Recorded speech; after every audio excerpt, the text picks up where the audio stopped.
नमस्ते।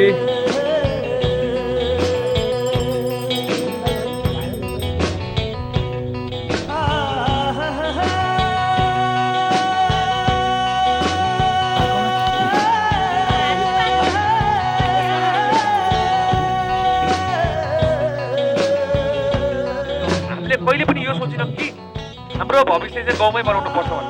त्यो गाउँमै बनाउनको लागि हामीले सही नेता पठाउनु पर्यो, गलत नेता पठाउने अनि देश विकास भएन। मेरो छोराछोरी बाहिर गयो, सही मान्छे त पठाउनु पर्यो नि त हामीले त।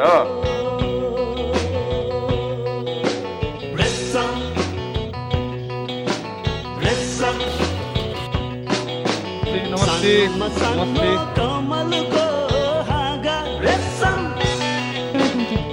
भोट हाल्दाखेरि एकदम सोचेर यो छिलिङको यता साइडमा ठ्याक्कै यतातिर हालिदिनु होला तपाईँहरूले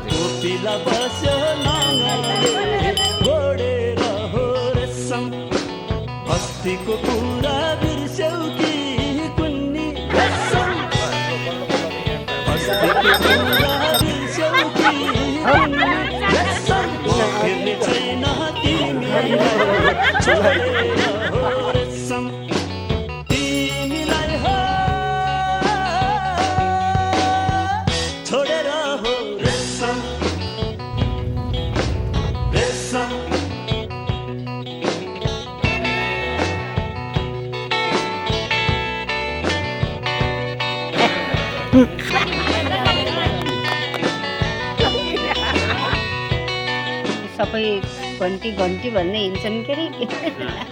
बुढापाका त घन्टीलाई दिनु पर्छ भन्छ। अब घन्टीबाट उठेको छु क्षेत्र नम्बर 1 बाट। गर्नु सक्ने र गर्नु इच्छा भइदिएको भए पहिला भइसक्थ्यो कि तपाईँले एकचोटि मात्र जिताएर पठाएको भनेर बार बार जिताएर पठाएको मान्छेहरू हो। तर अझै पनि नहुनेको कारण त हजुरले आफै सोच्नु पर्ला नि। अब त किन भएन होला, यत्रोचोटि चान्स दिइसक्यो हामीले, यत्रोचोटि मत दिइसक्यो।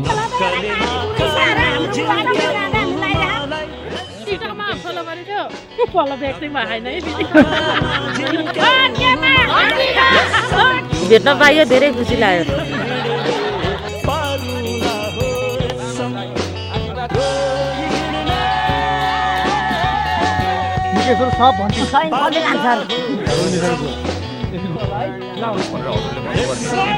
सुदन दाइको बिग फ्यान हामी।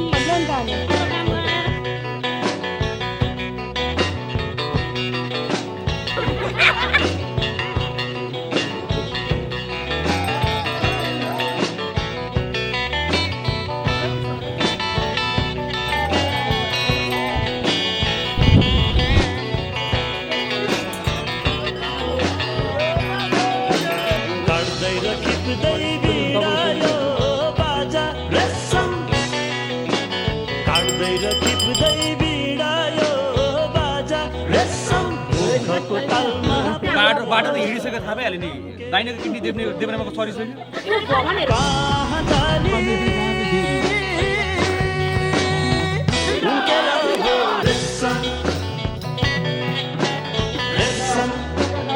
हाम्रो गाउँ